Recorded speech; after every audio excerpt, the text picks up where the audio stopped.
എന്തിനാ വീട് എനിക്ക് വിഷു എന്ന് പറയുമ്പോ എന്താ ഓർമ്മ? എനിക്ക് പടക്കം പൊട്ടിക്കണേ. എല്ലാരും കേരളം മൊത്തത്തില് ആഘോഷിക്കുന്ന ഒരു ഫെസ്റ്റിവലാണ് വിഷുക്കണി. പിന്നെ വിഷുവിന് പുതിയ ഡ്രസ്സുകൾ വാങ്ങിയിടാം. വിഷു എന്ന് പറയുന്നത് നല്ലതല്ലേ?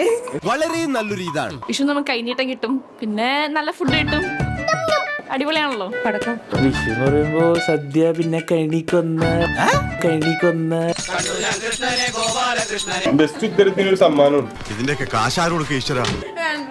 വിഷുക്കണി കണി കണി പടക്കം പൊട്ടിക്ക പടക്കം പൊട്ടിക്കുന്ന പടക്കം കൈനീട്ടം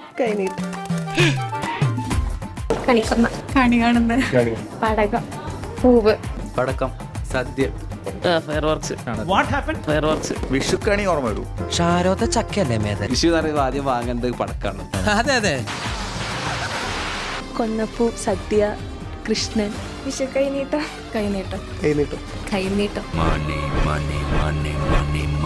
ആലോചിക്കണോ ഇന്ന് രാത്രി മുഴുവൻ നീ ഇവിടെ ഇങ്ങനെ ഇരുന്നാലോചിക്ക. വിഷു പടകം, നെയ്യപ്പം, പടക്കം പിന്നെ നല്ല ഡ്രസ്സൊക്കെ ഇട്ട് കുറെ ഫോട്ടോസ് ഒക്കെ എടുക്കണം. ചന്ദ്രു, ഞങ്ങളുടെ ഫോട്ടോയും ഒരു ക്ലോസറ്റിൽ എടുത്തോ. നമ്മൾ കുറച്ച് മുന്നേ സോഷ്യൽ മീഡിയ ട്രെൻഡ് ആയില്ലേ ചേട്ടൻ പടക്കം പൊട്ടിക്കുന്നേ.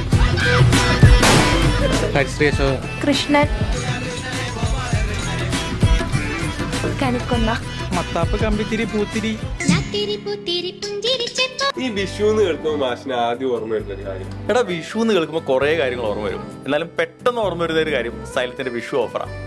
സൈലത്തിന്റെ എല്ലാ നീറ്റ് ജെയ് ഓൺലൈൻ കോഴ്സുകൾക്കും ഈ വിഷുവായി ബന്ധപ്പെട്ട് 10% ഓഫറാണ് സൈലം പ്രഖ്യാപിച്ചിട്ടുള്ളത്. XVS10 എന്ന് പറയുന്ന കൂപ്പൺ കോഡ് ഉപയോഗിച്ചാൽ എല്ലാ മക്കൾക്കും അതിപ്പോൾ അവൈലബിൾ ആയിരിക്കും. ഇതാണ് സൈലത്തിന്റെ വിഷു കൈനീട്ടം. ഹാപ്പി വിഷു.